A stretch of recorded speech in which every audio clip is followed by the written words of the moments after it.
Después de la etapa del Madrid, llega quizá la etapa por la que más se te recuerda a nivel internacional, que es la etapa en los Sonics, y un equipo que tiene fama de ser un equipo muy defensivo porque hacíais 2 contra 1 casi hasta medio campo ahogando al rival.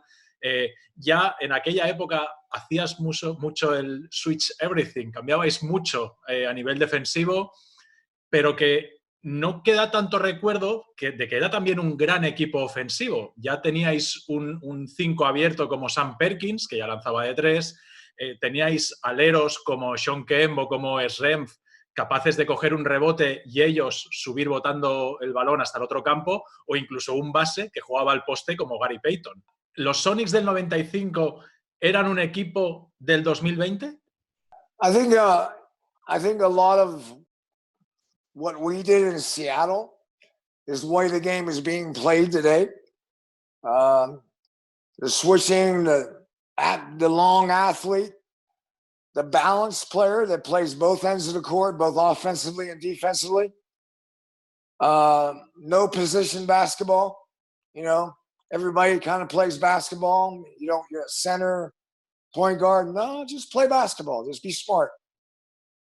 Yeah, I could see how you could take a lot of the personality of not only my team in Seattle, but you look at Chicago Bulls. You know, they all about the same size. Who's the point guard on Chicago? Was it Scottie Pippen? Was it Ron Harper? Was it Michael Jordan? Was it Tony Kukoc? I mean, they all had ball handling ability. And their defense was different than our defense, but it was a very good defense. So I could see why you understand that how the things we did back in the 90s have become actually more prevalent in today's game. And then the three-point shot has gone crazy. I mean, we've gotten a little crazy because the analytics tell us the three-point shot, even the bad one's a good one. Well, there are not many coaches that like bad shots. So we're trying to figure that out in America right now. And what's funny is I think European basketball, when I watch them play, they have a better balance to the three-point shot than I think some NBA teams have today. Aquellos Sonics que después de las finales contra Chicago hubo ciertos problemas a nivel de contratos y de egos con Greg Kilo. Yo recuerdo mucho de aquella época lo polémico que fue el contrato que se le firmó a Jim McIlvaine. ¿Qué sucedió allí? ¿Se consultó contigo aquel contrato o fue una cosa en la que tú no tuviste nada que ver? In Seattle, I was hired by Bob Whitsitt. And Bob and I were really well connected, and I think in a lot of ways Bob Whitsitt was a mentor to him. What I learned in Spain, growing up a little bit, being more mature, Bob Whitsitt helped me for a couple of years in Seattle. And when he left to go to Portland, our connection, it fell apart, and the organization kind of separated. I went over here, they went over here. I didn't have much say in any of those decisions. Personnel, they talked to me, but they didn't really listen to me. But, we had a good team, and we kept winning games, and we kept having success. But we never got to that championship, the top of the mountain. La última de los Sonics, sabiendo lo que pasó, ¿hubieses ido a saludar a Michael Jordan aquella noche? That's a bunch of bullshit. I've been with Michael since then 10 times. And he's never mentioned that to me one time. So I think Michael has this in his DNA that he has to stir the pot somehow. Something has to be wrong, and he's going to take it personally to lift his game. But we're playing in the NBA Finals. Do you need something? Do you need something to lift your game to play in the NBA Finals? And I remember being in a restaurant, but I don't remember walking by him. He says I walked by him. That's not who I am. But I was in a restaurant, and I could have went over to say hello to him. He could have come over and said hello to me, too. It didn't happen. I was okay with it. But, you know, in today's world, I'd probably go over and say hello to him. Ok, tras la etapa de los Sonics, llega la etapa en Milwaukee, que allí ya tuviste tu propio Big Three, con Glenn Robinson, con Sam Cassell y con Ray Allen, un equipo que se quedó a una victoria de meterse en unas finales de la NBA. ¿Qué recuerdo tienes de aquel equipo? Kind of exactly what you're saying is, I go from Seattle, which is a totally defensive-minded team, our strengths, our defense, to a team that wasn't very good defensively in Milwaukee. But they were really good scoring the ball. So, you know, now in America, they know me as an offensive coach.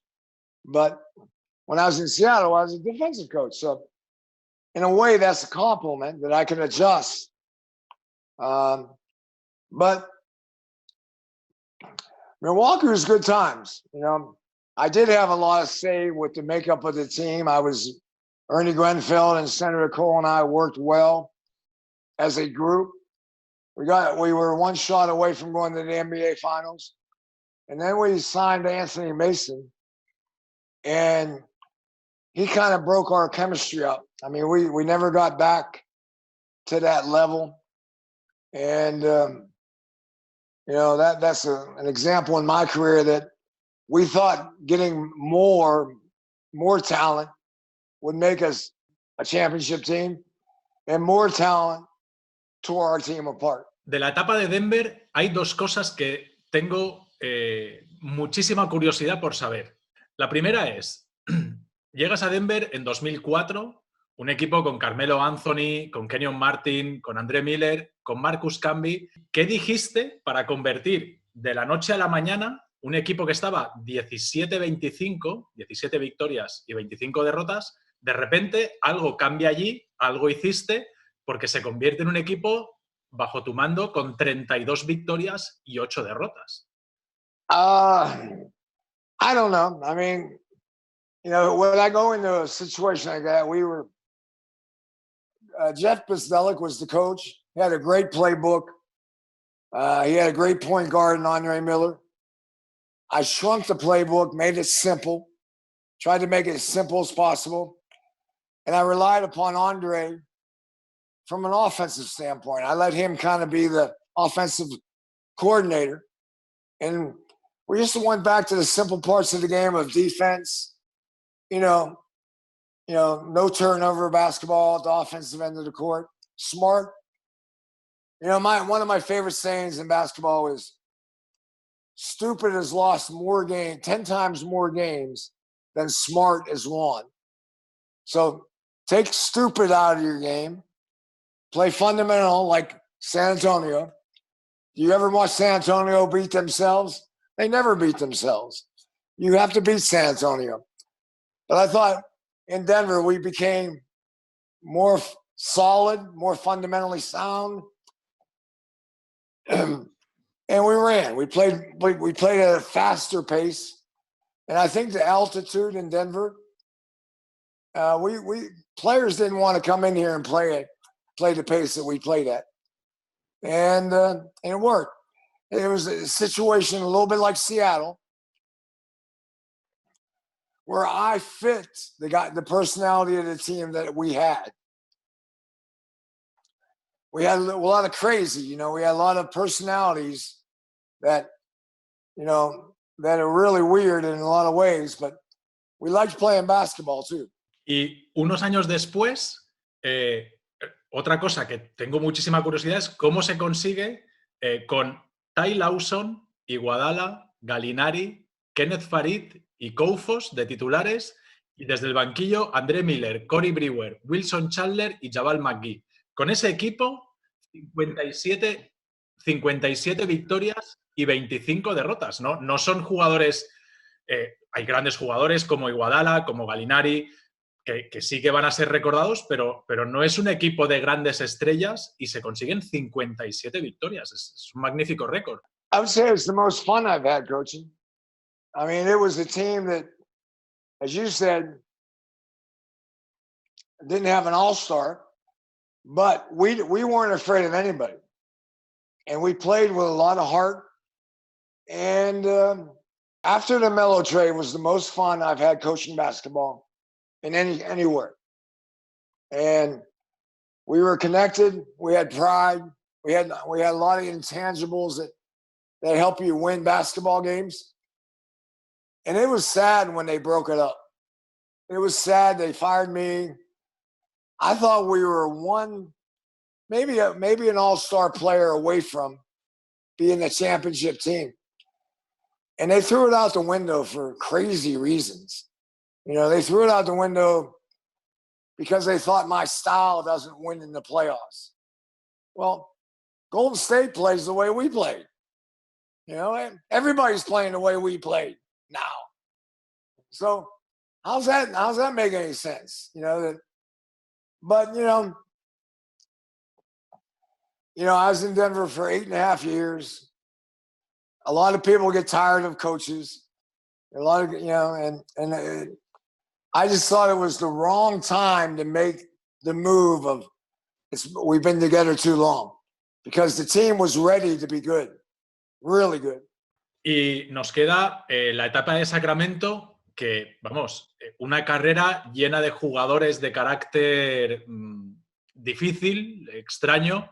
Tan solo te voy a preguntar cómo se gestiona un vestuario con Rajon Rondo, Rudy Gay y DeMarcus Cousins. It wasn't very successful, but in sport, as a coach, it goes back to that smart and stupid thing. Your locker room has to have positive energy. And Sacramento had the most negative energy I've ever been involved with. And I don't know who to point the finger at. Some of it has to be pointed at me. But the energy of the team when I got there was, oh my God, everybody was scattered and not together. The organization wasn't together. The organization was, weird. And I was sad that we couldn't figure it out. But I don't think the ownership wanted me to be the guy to figure it out. They wanted to figure it out. And I'm a little bit old school from the standpoint of, if you hire me as a coach, let me coach. Don't tell me how to coach. And there was just so many things in the organization. Everybody was trying to do someone else's job. And that's not how it works. It's about doing your job and doing it at a great level every day. But that philosophy wasn't in Sacramento. I love the city of Sacramento. Sacramento deserves a winning team, and I hope they get it someday, because the fans are some of the best fans in the NBA. I have a question myself. Sorry, Tony, for jumping into it. But I have the impression, when you are telling us all these stories, that you are mainly, well, not mainly, but in some cases you were hired as a quick fix, or as a patch for a situation that was not going well. And after that, maybe 1-2 years or a few times, you were removed from the equation one more time, maybe when the owners decided that they know enough, or they want to go in another direction. Do you feel that in which teams or in which organizations you felt that you had enough time to really develop what you wanted to develop? I think the only negative experience I had from a standpoint of not feeling I got an opportunity to do what I could do was Sacramento. You might want to go back to Golden State. When I was at Golden State and Don Nelson took over for me, I think they wanted Nelly to be the coach and not me. And the owner and Don Nelson were best friends. I now understand that at a pretty easy level. But I think Sacramento is the only one that I look at and say, I wish they would have given me the opportunity or the authority to have more impact upon how to win in the NBA. Because I think we would have made a lot of changes, but they made a lot of changes that didn't fit with what I wanted to do. So it was you get into that stage of compromise and not commitment. You can't win in the NBA without commitment. And so everything seemed to be a compromise. Okay, we'll do that. Well, I like him, you like him, we'll take that guy. And no one ever really felt, grounded enough to really be successful. Para terminar, un último juego rápido y te dejamos, que ya estamos casi en la hora que hemos quedado. Si me permites, vamos a hacer, me gustaría que hiciésemos un quinteto inicial. O sea, ¿cuál es el quinteto inicial de todos los jugadores que tú has entrenado? No necesariamente el mejor base, el mejor escolta, el mejor alero, sino si tú tuvieses que hacer un quinteto por fit entre ellos, ¿cuál sería tu 5 inicial de todos los jugadores que tú has entrenado? How about can I have a 6? I take Gary Payton, Ray Allen, Sean Kemp. I know it's difficult.